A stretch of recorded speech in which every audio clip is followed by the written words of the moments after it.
안녕하세요. 한의사 이영백입니다. 네, 시애틀 한인회를 통해서 이 시애틀 커뮤니티에 계신 여러분들을 어, 과 만나게 돼서 정말 반갑습니다. 그리고 이제 제가 이 시애틀 한인회를 통해서 이제 첫 방송을 해보는데요.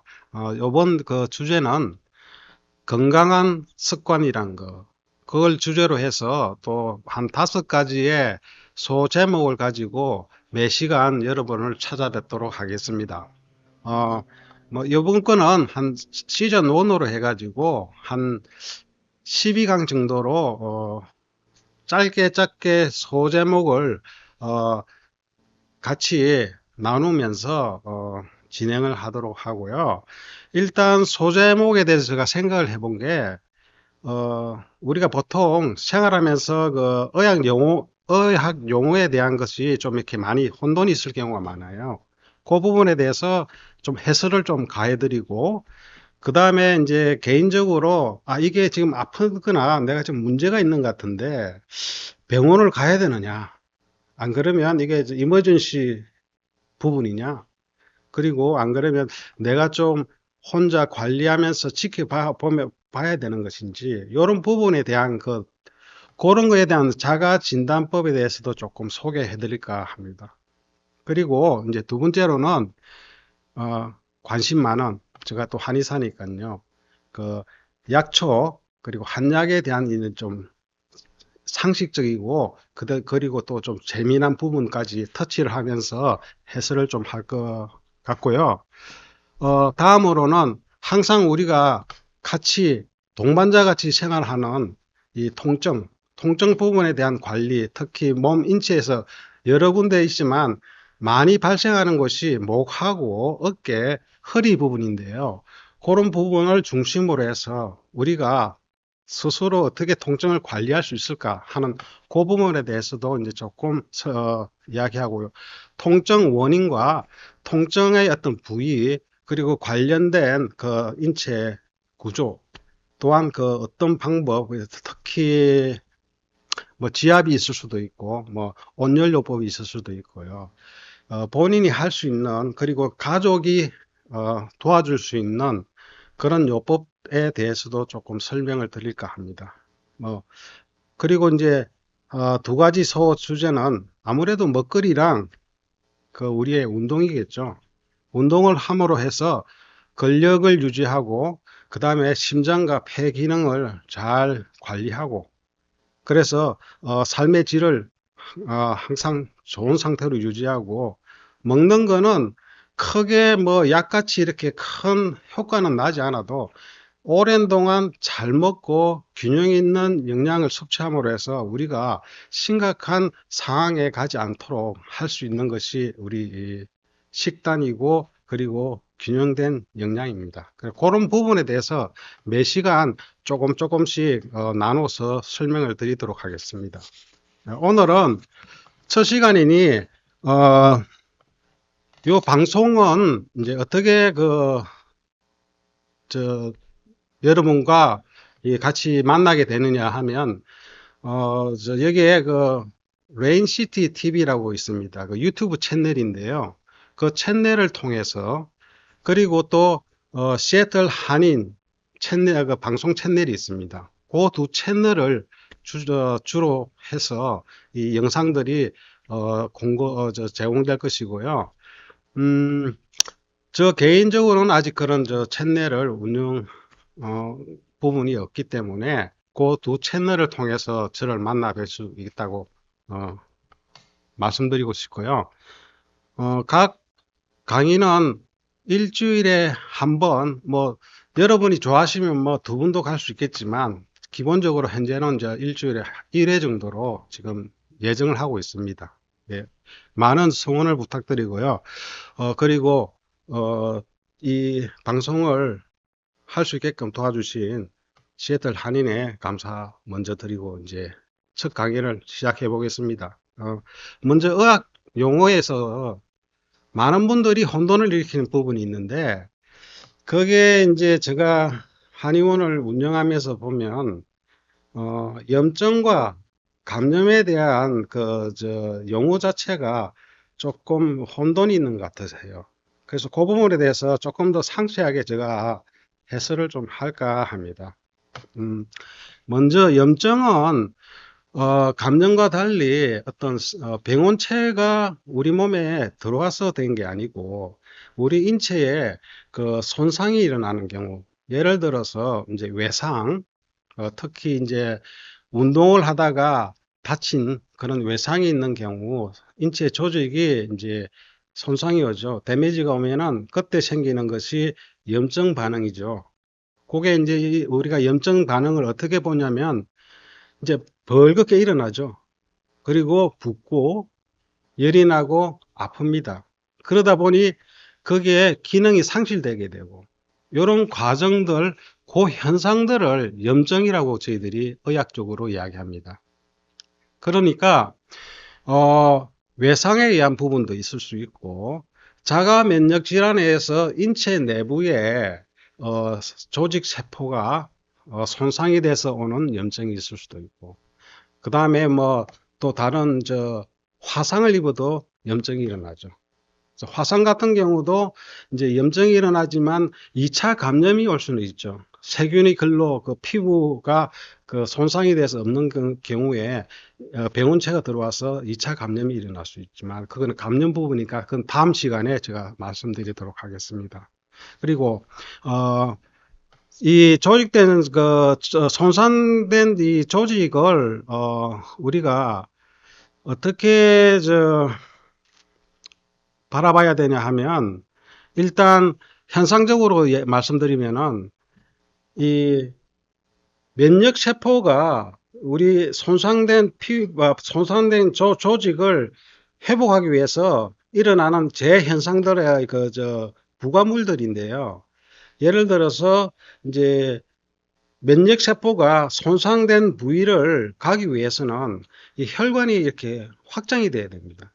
혈관이 확장이 되고 나면 거기에 면역 세포들이 글로 모이게 되고요. 거기가 1차 방어선이 되는 겁니다. 손상이 일어났기 때문에 예를 들어서 휴전선이 터진 거나 마찬가지예요.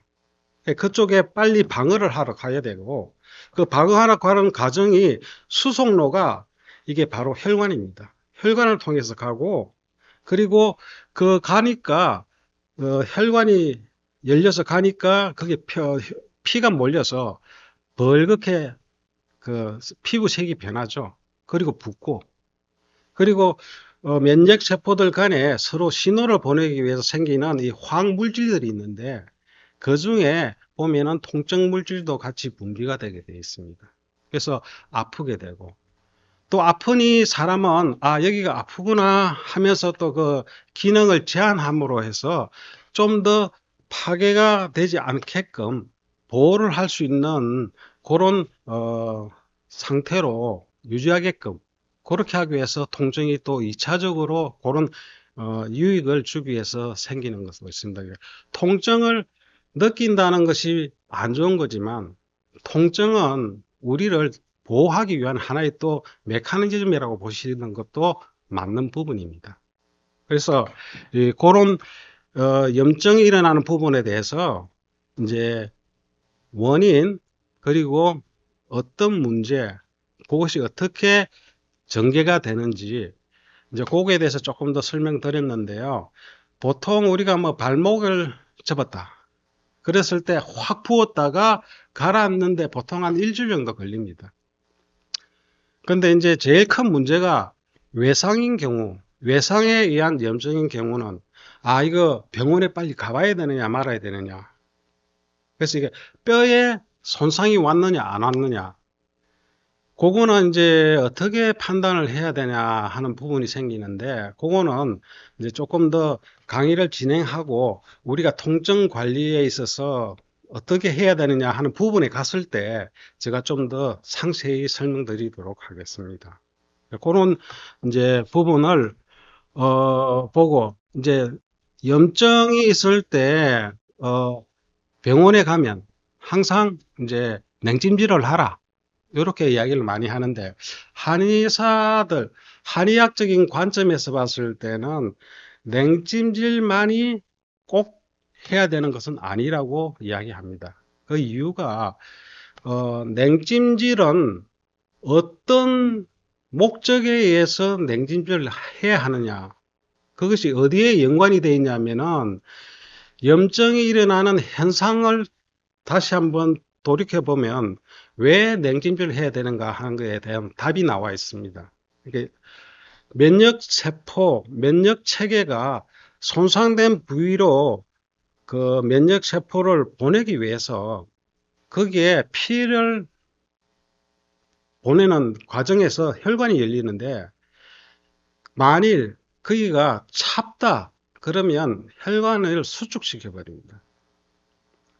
냉찜질 자체가 뭘 하느냐 하면 아픈 부위, 손상된 부위에 냉찜질을 함으로 해서 그 냉기에 의해서 그 혈관을 수축시켜서 염증 반응이 안 일어나게 하는 거죠. 염증 반응이 안 일어나면 어떤 현상이 일어나냐면은 통증이 안 일어납니다. 붓기도 없어지고. 그러니까 우리가 봤을 때는 참 좋은 현상이죠. 왜냐하면 아프지도 않고 붓지도 않으니까. 그런데 면역세포가 거기에 가야 되는 이유가 뭐냐면은 방어와 그 다음에 해야 되는 다른 문제가 뭐냐면은 복구입니다. 복구. 예를 들어서 화상을 입었다. 피부가 손상이 왔다. 피부가 이제 이 손상이 와서 없어져 가지고 속살이 드러났다. 면역세포가 가지 않으면은 병원체에 의해서 2차 감염이 생기게 되는데, 일단 병원체가 가서 병원체 말고 저 면역세포가 가서 거기를 방어를 해줘야 됩니다. 만일 그 부위에 냉찜질해서 안 오게 만들어 버리면 2차 감염이 오게끔 우리가 스스로 그 유도를 해버린다는 거죠. 그런 문제들이 있습니다. 그래서 냉찜질은 처음에 문제가 발생했을 때 한 이틀 정도는 가능하다. 저는 그렇게 생각합니다. 왜냐하면 왜 이틀을 이야기하냐면은 이게 우리 몸이 이 작동하는 게 좀 슬로우합니다.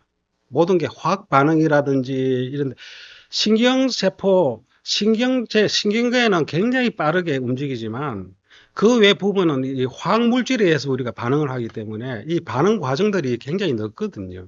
생각보다는. 그러다 보니 손상이 와도 금방 해결되는 게 아니고 일단 염증 상태로 가가지고 막 일을 많이 해야 됩니다. 그 안에서. 뭐 물자 수송, 뭐 군인으로 친다면 물자 수송 뭐 이런 거 다 해야 되니까 그런 부분들을 다 고려해서 보면 한 이틀 정도부터 이 회복을 적극적으로 시도한다.